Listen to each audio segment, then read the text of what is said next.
లోక్సభ నర్సారావుపేట లోక్సభకు సంబంధించి మాత్రం ఇంకెలాంటి నిశ్చింత ఎలాంటి గందరగోళం లేదు. రెండు పార్టీలకు సంబంధించి ప్రధాన అభ్యర్థులు దాదాపు ఖరారు అయిపోయినట్టే. ఆల్రెడీ వైఎస్ఆర్ కాంగ్రెస్ పార్టీకి సంబంధించి మార్పులు చేర్పుల్లో భాగంగా నర్సారావుపేట లోక్సభ స్థానానికి సమన్వయకర్తగా మాజీ మంత్రి అనిల్ కుమార్ యాదవ్ను వైఎస్ఆర్ కాంగ్రెస్ పార్టీ ఆల్రెడీ నియమించింది. యాక్చువల్గా అనిల్ కుమార్ యాదవ్ నెల్లూరు జిల్లాకు చెందినవారు, నెల్లూరు సిటీకి సిట్టింగ్ ఎమ్మెల్యేగా ఉన్నారు. జగన్మోహన్ రెడ్డి తొలి విడత కేబినెట్లో మంత్రిగా పనిచేసిన అనుభవం ఉన్న వ్యక్తి. అయితే లావు శ్రీకృష్ణదేవరాయలు నర్సారావుపేటకి ప్రస్తుతం సిట్టింగ్ ఎంపీగా ఉన్నారు. వైఎస్ఆర్ కాంగ్రెస్ పార్టీకి గత ఎన్నికల్లో కూడా విజయం సాధించారు. అయితే లావు శ్రీకృష్ణదేవరాయలు అభ్యర్థిత్వం సంబంధించి కొంత గందరగోళం చాలా రోజులు నడిచింది.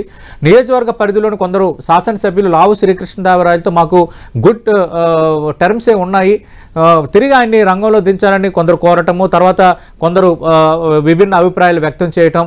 లావు శ్రీకృష్ణదేవరాయలు మీరు గుంటూరు వెళ్ళాలి, నర్సారావుపేట ఎవరైనా గెలుస్తాము అంటూ పార్టీ హైకమాండ్ ఒక ప్రతిపాదన తేవటం, దానికి ఆయన డినై అవటం, తిరిగి నేను నర్సారావుపేట నుంచి పోటీ చేస్తాననటం, వీటన్నిటి గందరగోళాల మధ్య కొంత కన్ఫ్యూజన్ క్రియేట్ అవడంతో లావు శ్రీకృష్ణదేవరాయలు ఫైనల్గా వైఎస్ఆర్ కాంగ్రెస్ పార్టీకి గుడ్ బై చెప్పేశారు. చంద్రబాబు నాయుడు ఆల్రెడీ కలిశారు. నర్సారావుపేట లోక్సభ స్థానం నుంచి తిరిగి లావు శ్రీకృష్ణదేవరాయలు లోక్సభ అభ్యర్థిగా ఈసారి తెలుగుదేశం పార్టీ నుంచి పోటీ చేయబోతున్నారు. అనిల్ కుమార్ యాదవ్ ఆల్రెడీ రంగంలో దిగిపోయారు.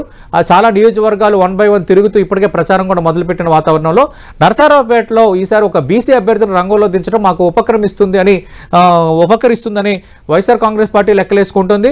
ఆల్రెడీ సౌమ్యుడిగా పేరుంది. లావు శ్రీకృష్ణదేవరాయలు వివాద రహితుడిగా ఉన్నారు కాబట్టి, అలాగే ఈ 7 నియోజకవర్గాల పరిధిలో కొంత కమ్మ సామాజిక వర్గం ఓట్లు బలంగా ఉన్నాయి కాబట్టి అవి మాకు కలిసి వస్తాయన్న లెక్కల్లో తెలుగుదేశం పార్టీ ఉంది. చూద్దాం, వీళ్ళిద్దరి మధ్య పోరు మాత్రం చాలా ఆసక్తికరం. ఎందుకంటే ఒక సిట్టింగ్ ఎంపీని వైఎస్ఆర్ కాంగ్రెస్ పార్టీ పక్కన పెట్టిన నేపథ్యంలో నెల్లూరు నుంచి వచ్చిన మాజీ మంత్రి అనిల్ కుమార్ యాదవ్ ఒక బీసీ కార్డును ఉపయోగిస్తున్న నేపథ్యంలో, అలాగే ఈ నర్సారావుపేట లోక్సభ పరిధిలో ఉన్న 7 అసెంబ్లీ స్థానాలకు సంబంధించి వైఎస్ఆర్ కాంగ్రెస్ పార్టీ చాలా స్ట్రాంగ్గా ఉన్న నేపథ్యంలో ఇక్కడ హోరాహోరీ పోరు జరగబోతుంది.